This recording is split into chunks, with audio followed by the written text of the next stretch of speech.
الحمد لله رب العالمين۔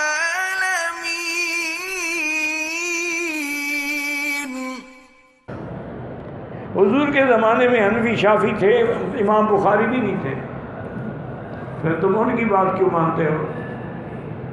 اگر ان کی بات ماننا جائز ہے تو پھر امام ابو حنیفہ تو پہلے سے ہیں۔ عجیب لوگ سوال کرتے ہیں، جب حضور موجود تھے پھر کسی امام کی کیا ضرورت ہے؟ جب صحابہ موجود تھے پھر کسی امام کی کیا ضرورت؟ یہ تو تابعین کے دور میں ضرورت ہوئی تو مجتہدین پیدا ہوئے۔ پاکستان میں ایک مولوی تقریر کر رہا تھا تو اس نے کہا کہ حضور نے فرمایا کہ میں اور علی ایک ہی نور سے ہیں، یہ حدیث اس نے گھڑی ہوگی۔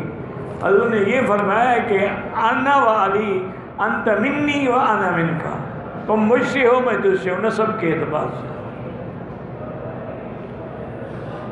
یہ نہیں فرمایا کہ آپ ایک نور سے پیدا، پھر حضرت علی بھی نور ہو گئے تو بی بی فاطمہ کا شوہر کون ہوگا؟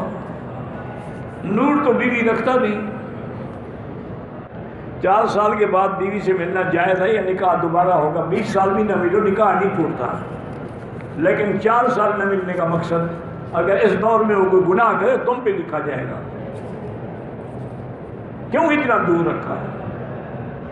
سیدنا عمر جیسا آدمی نے اپنی بیٹی سے مسئلہ پوچھا، بی بی حفصہ سے، کہ ایک عورت بغیر شوہر کے کتنی دیر رہ سکتی ہے؟ تو بی بی حفصہ ہنس پڑی، ہم نے کہا عمر عجیب بات ہے، آپ نے قرآن نہیں پڑھا؟ وہ بیویاں تھیں نا جی، آج کی بیویاں تو نہیں تھیں، ان کو تو گانوں کا پتہ ہے۔ حضرت عمر حیران ہو گئے، فرمایا کہ یہ مسئلہ قرآن میں؟ انہوں نے کہا قرآن میں ہے کہ جس عورت کا خامد فوت ہو جائے عدت کتنا ہے؟ 4 اشہر و عشرہ، 4 مہینے 10 دن، تمہارا اس سے زیادہ الگ نہیں رہ سکتے۔ تو حضرت عمر نے پھر حکم جاری کر دیا مجاہدین کو کہ کوئی آدمی اپنے گھر سے 6 مہینے باہر نہ رہے، اس کو واپس بھیج دو اور یہاں سے اور مجاہد بھیجو۔ بھائی دین سیکھنا تبلیغ سے زیادہ افضل ہے، دین سیکھے گا تو تبلیغ کرے گا۔ عورتوں کا قبرستان جانا ناجائز ہے، درباروں میں منت ماننا بالکل غیر اللہ کی منت ہے اور شرک ہے۔